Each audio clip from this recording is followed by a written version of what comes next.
Hello hi friends. நேற்று நாங்கள் ஒரு ஃபங்க்ஷன் வீட்டுக்கு போயிட்டோம். பார்த்தீங்கன்னா நல்ல மழை. கார்டன் சைடு எப்படி இருக்குன்னு சொல்லி போய் பார்ப்போம். ஏன்னா கொஞ்ச நாள் தண்ணி விடாமலே இருந்திருந்தோம். கீரையெல்லாம் எப்படி வந்திருக்கு என்னங்கிறத போய் பார்க்கலாம். Wow super. இங்கே பாருங்கள், மேலே பாருங்கள், பப்பாளி பாருங்கள் எப்படி பழம் பழுத்து இருக்குன்னு பாருங்கள். சூப்பராக தெரியுதா? 4 பழம் பழுத்துருக்கு. இதை பிடுங்கணும். நல்ல வேலை காலையில் இந்த சைடு வருவோம். மழை பெஞ்சிருக்கு, எப்படி கார்டன் சைடு இப்படி பார்ப்போன்னு பார்த்தேன். 4 பழம் பழுத்துருக்கு பாருங்கள். சிவப்பு கொய்யெல்லாம் நல்லா காய் விட்டு இருக்குது. இதெல்லாம் பாருங்கள், மணத்தக்காளி கீரையெல்லாம் எப்படி முளைச்சிருக்குன்னு பாருங்கள். இதை ஒரு நாள் பறித்து நம்ம வைக்கணும். அப்புறம் அந்த சைடு போய் பார்க்கலாம், அந்த சைடு எப்படி இருக்குன்னு சொல்லிட்டு. பொன்னாங்கண்ணி கீரை பறிக்கலான்னு சொல்லி இன்றைக்கி பார்த்தேன். மார்னிங் கொஞ்சம் லேட்டாக இருந்துச்சுன்னா அதனால் அந்த சைடு போய் பறிக்க முடியல. இங்கே பாருங்கள், ஓமவல்லி செடி நீங்கள் செடியில் வச்சு பார்த்துருப்பீங்க, இதில் வச்சு பார்த்துருப்பீங்க. இது பார்த்தீங்கன்னா உங்கள்கிட்ட காட்டுறேன் இருங்க பாருங்கள். இது சிமெண்ட் தரை, உங்களுக்கு தெரியுதா? நாங்கள் சிமெண்ட் போட்டிருக்குறோம்.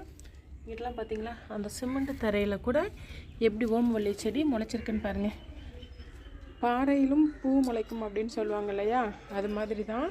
இங்கே பாருங்கள், இதெல்லாம் அப்படியே அந்த சிமெண்ட் தரையில் அப்படியே முளைச்சி வருது. ஆனால் பாறையில் கூட பூ முளைக்குங்க. என்ன சொல்கிறது, ஒருத்தவங்க மனசுலேருந்து ஒரு அன்பை நம்ம பெறுறதுக்கு எவ்வளோ கஷ்டப்படுறோம் பாருங்கள். அப்புறம் பார்த்திங்கன்னா துளசி பாருங்கள் எவ்வளோ அழகாக வந்திருக்குன்னு. இதெல்லாம் ஓமவல்லி. நல்லா மலைக்கு நல்லா கொஞ்சம் நல்லா வந்திருக்கு. அப்புறம் நம்ம அந்த சைடு கார்டன் சைடு உள்ளே போய் பார்க்கலாம், உள்ளே எப்படி இருக்குன்ட்டு.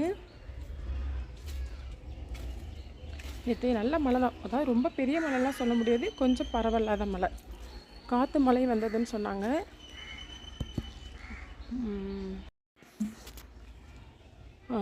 மாதுளம்பழ செடியெல்லாம் சாஞ்சு போய் கிடக்கு பாருங்கள். நேற்று காற்றடிச்சதுனால அது மாதுளம்பழ செடி காற்றடிச்சதுனால இல்லை, மேலே அந்த கொப்பு விழுந்ததுனால சாஞ்சு போய் கிடக்குது. எடுத்து விடணும். வாங்க முதல்ல போய் கீரையை போய் பார்க்கலாம். கீரை எப்படி இருக்கு இங்கே பாருங்கள். நெல்லிக்காய் மரம் என்னென்னு தெரிலங்க, பூரா பூச்சி விழுந்துச்சு என்னன்னு தெரில. லேசாக செடியெல்லாம் அரிச்சு போய் கிடக்குது. பூரா இங்கே பாருங்கள் மட்டை விழுந்திருக்கு. இந்த மட்டை விழுந்து பார்த்திங்கன்னா செடி எல்லாமே பூரா அமுகி போட்டுருது.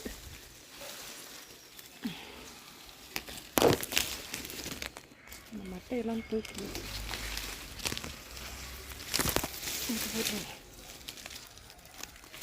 ஏன்னா மட்டை விழுந்து பூரா செடி எல்லாமே அமுங்கி போயிடும். அதுக்கு தான் இது போட்டாச்சு. இப்போது நம்ம கீரையை போய் பார்க்கலாமா? கீரை பாருங்கள் நல்லா அழகாக வந்திருக்குது. நம்ம இன்றைக்கி மதியம் கூட பறித்து வச்சிடலாம். வெறும் காலையில் தக்காளி குழம்பு மட்டும்தான் வச்சேன். இந்த கீரையை கூட மதியானம் பறிச்சிடலாம். இங்கே பாருங்கள், இங்கே ஒரு கொய்யாக்காய் வந்திருக்கு பாருங்கள். கொய்யாக்காய் வந்திருக்குது. ஐயோ கருவேப்பிலை செடி பாருங்களேன், அப்படியே கீழே இதாக வருது, ஒடிச்ச மாதிரி வருது. காற்று நேற்று கொஞ்சம் காற்று அடிச்சது, அதுக்கு தான் கருவேப்பிலை செடியெல்லாம் அப்படியே இந்த கொப்பு வளைஞ்சிருச்சு போல் இருக்குது. கொப்பே அப்படியே வளைஞ்சிருச்சு. ஓகே, என்னன்னு தெரிலங்க. இந்த எலுமிச்சை செடி மட்டும் வச்சு 2 வருஷம் ஆச்சு, ஆனால் இன்னும் வரவே இல்லை. ஒருவேளை இந்த சப்போட்டா மரத்தோட இணல் படுறதுனால என்னன்னு தெரில, இது வரவே மாட்டேங்குது. ஓகே, இப்போ நான் கீரையை தான் பார்க்க வந்தேன். கீரை எப்படி இருக்குன்னு சொல்லிட்டு. பரவாயில்ல, கீரை ஓரளவு நல்லாவே இருக்குது. நம்ம இன்றைக்கி மத்தியானம் பறிச்சிடலாம், கீரையை பறித்து வச்சிடலாம். அங்கே பாருங்கள், செம்பருத்தியில் பூ பூத்துருக்கு. இது அடுக்கு செம்பருத்தியில் அடுக்கு செம்பருத்தி, ஒத்த செம்பருத்தி பார்த்திங்கன்னா நல்லா என்ன சொல்லுவாங்க, மருத்துவ குணம் உள்ளதுன்னு சொல்லுவாங்க. இது அடுக்கு செம்பருத்தி. ஓகே, பரவாயில்ல, கீரையெல்லாம் அப்படி தான் இருக்குது. இன்றைக்கி மத்தியானம் நம்ம கீரையை இது பண்ணி சமைச்சிடலாம். இந்த கொய்யா மரத்தில் பாருங்கள், இதில் பாருங்கள் எவ்வளோ கொய்யாக்காய் விட்டுருக்குன்னு பாருங்கள். குட்டி குட்டி காயாக உங்களுக்கு தெரியுதா? அந்த 2 காய், அங்கே ஒரு காய், இதுலேயே நிறைய கொய்யாக்காய் விட்டுருக்குது. ஓகே, அதாவது நான் பெரும்பாலும் இந்த சைடு வர்றதே கிடையாதுங்க, வீட்டுக்குள்ளேயே இருக்கிறது.